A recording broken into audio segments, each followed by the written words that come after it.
Hi, I'm Carlos Santora from Melbourne, Australia. I've been a member for 11 years, and you're watching EOtv.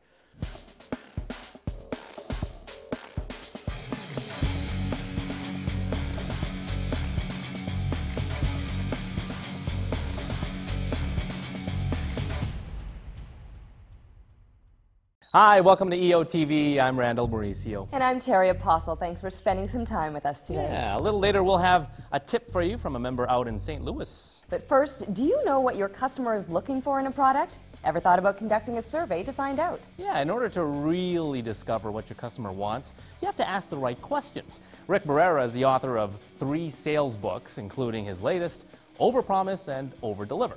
Today he explains what type of questions to ask customers to achieve the most valuable feedback. Take a look. Everybody has their own mental map.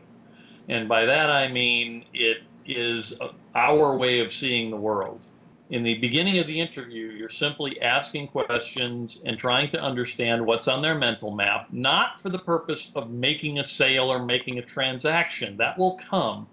But what you want is simply to understand the landscape from their point of view.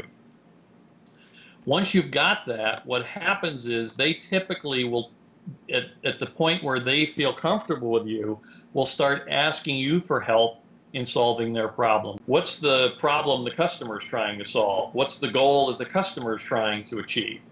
And really, by thinking always from the point of view of the customer, you get a completely different experience.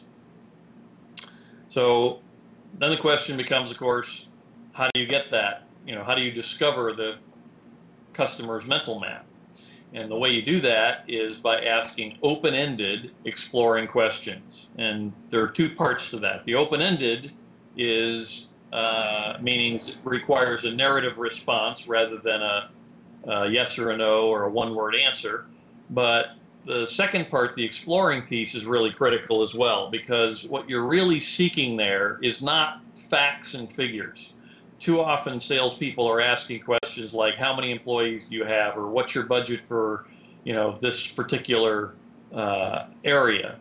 Instead, what you want to really understand is their values, their goals, their feelings, their beliefs, their opinions, their ideas, their vision of the future. So really understanding that aspect of their mental map is critical, because it sets the foundation for everything that they're looking for and the way they're going to perceive the potential solution.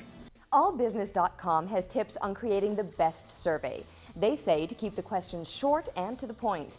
Include no more than 12 questions per survey, and to put your questions in logical order, usually from general to specific. To read the full list of tips, visit the URL at the bottom of the screen.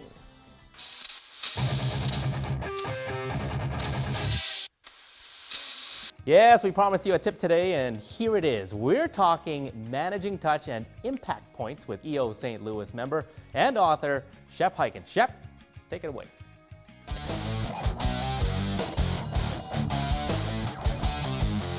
That is your tip for the week. Hi, my name's Shep Hyken, author of Cult of the Customer and St. Louis EO member. I'm excited about this week's tip because we're going to focus on something I call managing touch points and impact points.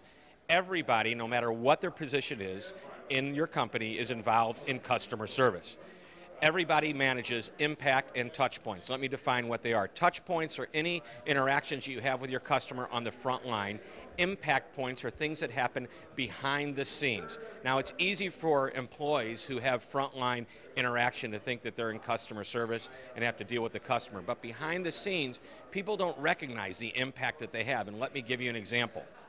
If you check your bags at the airport in St. Louis, Missouri, where I live, and you're getting ready to take a trip out to Los Angeles, you see the bags go down the conveyor belt. And 3 or 4 hours later, when you land in Los Angeles, you get over to the carousel, and there are your bags. Well, behind the scenes, many things have to happen for that bag to actually show up in Los Angeles.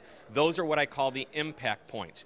Every point along the way where there's an opportunity to impact the customer if it doesn't go well. In other words, the bag falls off the baggage cart, it doesn't show up. Many different places that could happen. The whole concept is this: Get every employee of your company to recognize that if they're not directly involved with the touch points, the direct interaction with the customer, they're intimately involved with the impact points that happen behind the scenes. Everybody's in customer service, and that's your tip of the week. Thanks for that, Shep. We've heard today's tip. I think all we need now is your motivational thought. Yeah, there's a lot of pressure on me right now because, you just can't rush these. I will relax. But I think I've got it, okay? Happiness is a result of a decision to be happy. Okay? Nice. Have you made the decision to be happy? Always when I remember that happiness is only a decision away. So the key is to remember. That's it for us today.